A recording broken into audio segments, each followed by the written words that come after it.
seriously, another game against the Saints, another loss. They were saying that's like 6 straight regular season losses to the Saints, and it's starting to get really frustrating because that's like the one game I really feel like we need to win to really establish ourselves in the division, but for some reason we can't. Before I get into it though, I am Ramy B. Make sure you click the subscribe button down below. I do weekly Buccaneer reaction videos, as you can see.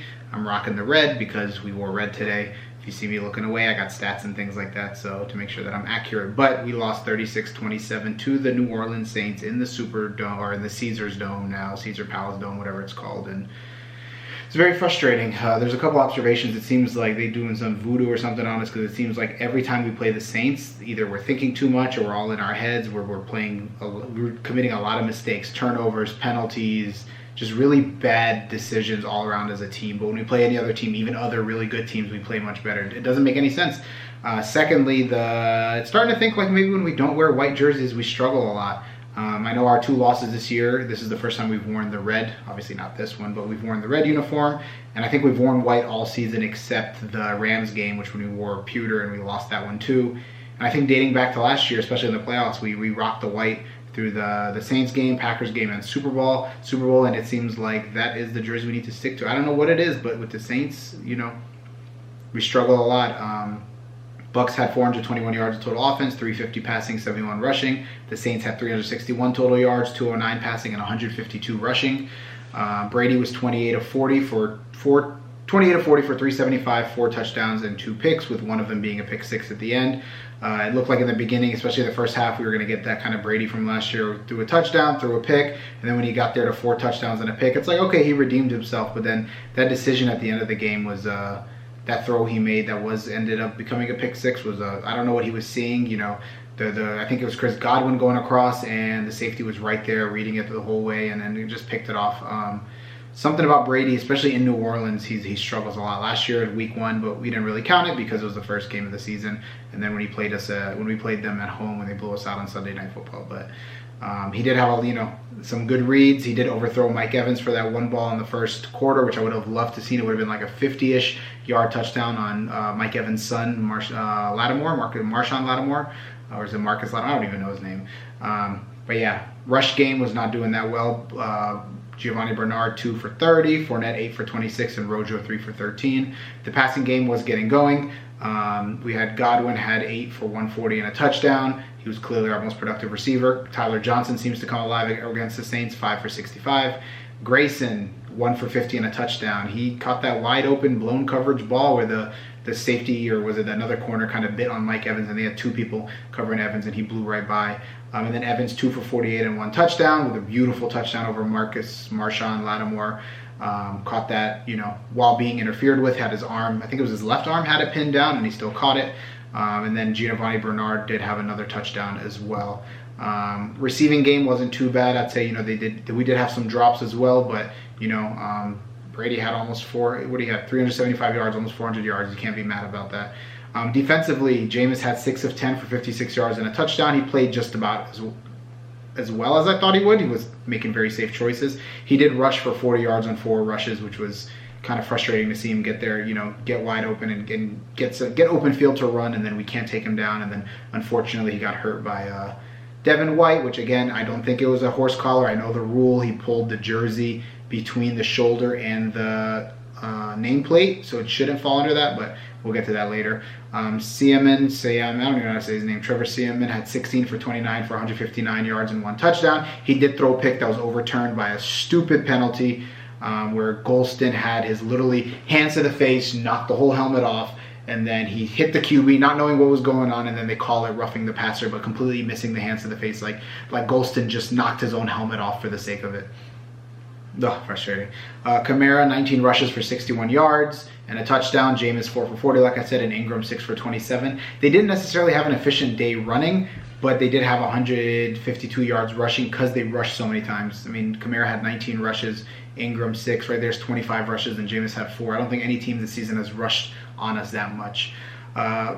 On the receiving end for them, Kevin White had 1 for 38, Deontay Harris 3 for 35, Traquan Smith 3 for 33 and a touchdown, Alex Arma 1 for 1 and a touchdown, and nobody else had over 30 yards. They split the ball, definitely spread it around a lot to a lot of people, but nobody really had a standout game. I mean, holding Kamara to 61 yards and a touchdown is a win for any team. So I think defensively we played a solid game overall. We switched to zone in the second half, but it seemed like when it was time to really clamp down and not let him drive down for a field goal, they were able to move the ball on us. And I don't know, it's becoming really frustrating playing these Saints teams and us kind of having all these mental errors against them, especially in New Orleans. Very lopsided in terms of penalties. I'm not going to sit here and say, oh, the refs are out to get us and things like that, but it is very lopsided. When you have 14, 15 penalties on some ticky-tacky calls, holding, defensive. I think we stopped them in was it their final drive where we stopped them on 3rd down, and I think they were going to end up having to kick a field goal, but then there was a defensive holding. But it's like, okay, fair enough, that was defensive holding, I get it, or the one on Russ Cockrell earlier in the game. But then when you flip it to the other end, they're holding almost on every offensive play of ours. In that final drive we attempted where Brady threw the pick 6, Evans, he threw a deep ball to Evans, and Evans was definitely held on that play. It seems like the Saints are a team that they decide to hold and push the bounds of the rule as much as possible every play because they know the refs won't call it every play. But I still think the biggest BS that would have been definitely a big game changer for us was that pick that Winfield had that was overturned by that horrible roughing the passer call.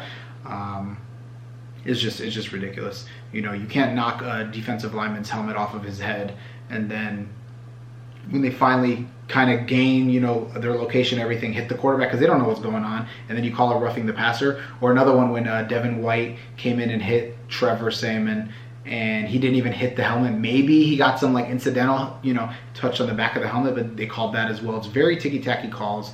The taunting penalty Devin White got on Ingram, sure, but then when they sacked Brady on that final drive when the game was pretty much over after the pick 6, what's his face, Cameron Jordan was out here doing all this flexing, all that, no call there. It just seems very inconsistent. When we play the Saints, it seems like the refs really very much, they bias against the Bucs, and they try to call as many penalties against the Bucs as possible. Or I don't say they do it on purpose, but they're definitely not being consistent. I don't mind having 10, 12, 13 penalties called against us if it's warranted and they're keeping the same energy with the other team, because then it's being fair. But when the other team only gets 2 penalties all game, we have one of the best pass rushes in the NFL. We have a dominant D-line, and they're getting held damn near every play in every game. And you can't give us one every couple drives, like one hold, something like that. It's very frustrating. So now we are 6-2 heading into the bye. The Saints are 5-2. If they win next week, they are a half game ahead of us with the tiebreaker.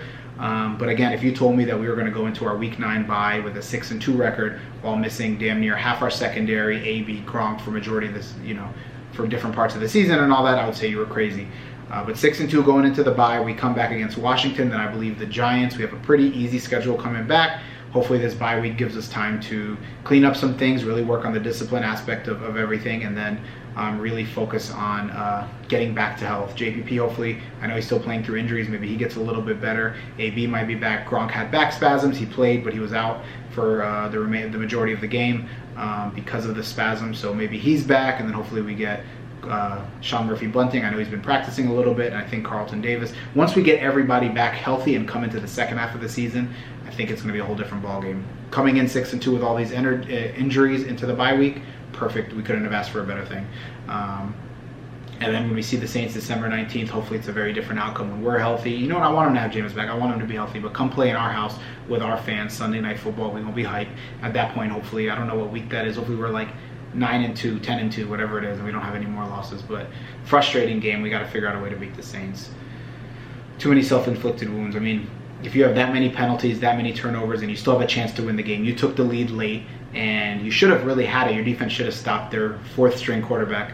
But the fact that we had opportunity to win at the end with all those mistakes and everything just tells you how good of a team we really are. If we can just clean things up and be disciplined and not have the injuries, we would absolutely be unbeatable.